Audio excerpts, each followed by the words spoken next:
Hello guys, quick vlog lang po today. Second week ko na po ng sick leave dito sa Poland. Ngayon po yung follow-up check-up ko po sa clinic about po do sa mata ko. Sana maging okay na to. Hihingi din ako ng medical record para try kong mag-submit sa DMW Action Fund. After check-up, diretso na rin ako sa market.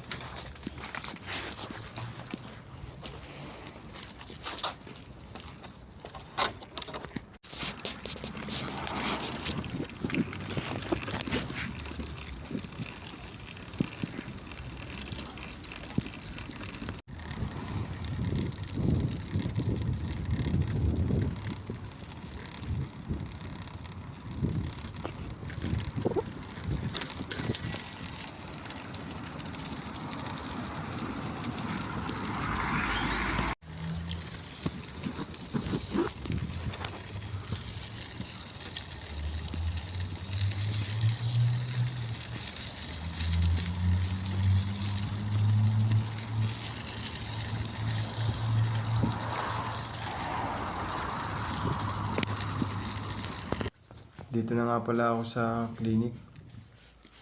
Sana maging okay na yung follow-up check-up ko. Para naman makapagtrabaho na sa Monday. 2 weeks na rin kasi ako nakasick leave. Kaya sana maging okay na ngayon.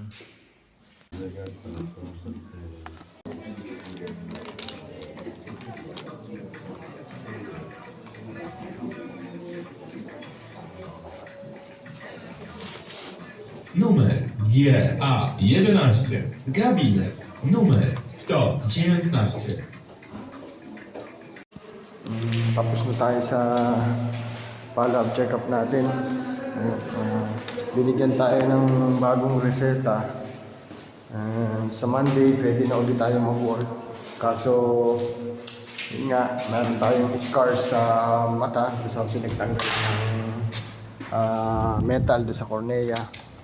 Kaya, pero habang tumatagal, sabi mo, wala. Pero maaaring may makita. Pero, chinek naman yung mata ko, okay naman. Malinaw na. Kaya patuloy lang ang paggaling. Kaya meron tayong bagong gamot. Pero, makakatrabaho na tayo sa Monday. Kumuha nga pala tayo ng medical report kasi itatry natin magsabit sa DMW Action Fund. Kasi tayo mga OFW na mga na-aksidente or na-hospital, lalo na nangyari sa trabaho, meron po tayong assistant sa ating gobyerno. Ito po yung tinatawag na DMW Action Fund. So, kung sa inyo man mangyari, pwede po kayong mag-avail nun at mag-try po kayong mag-apply. Kaya malaking bagay po sa atin.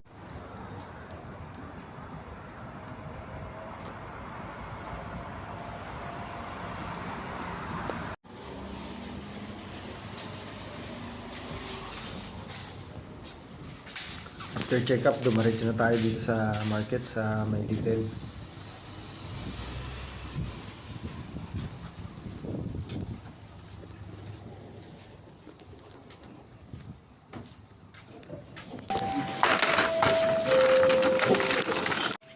Bumili tayo ng mga pang-stock natin na pang-merienda. Nakakatamad din kasi lumabas lagi kasi malamig nga dito ngayon kasi winter.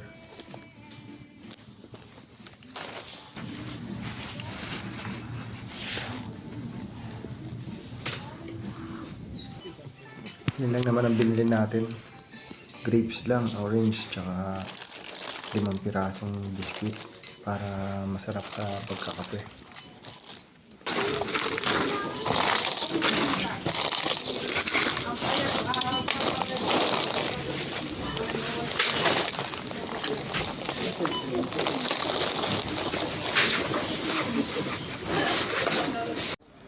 Naisipan na rin pala natin dumaan sa Aptika or sa atin ba parang butika.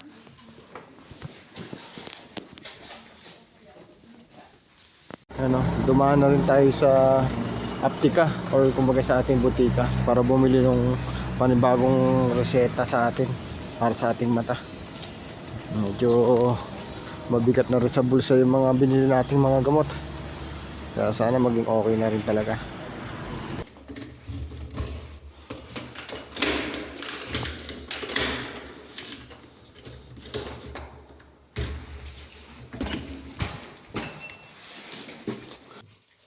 Yun lang guys, quick update lang po tayo. And salamat nga pala sa mga nag-message, sa mga nag-comment, sa mga nag-alala about sa akin. Lesson learned po to. So, safety first. Huwag kalimutan lagi ang goggles or salamin. See you po next vlog. Bye!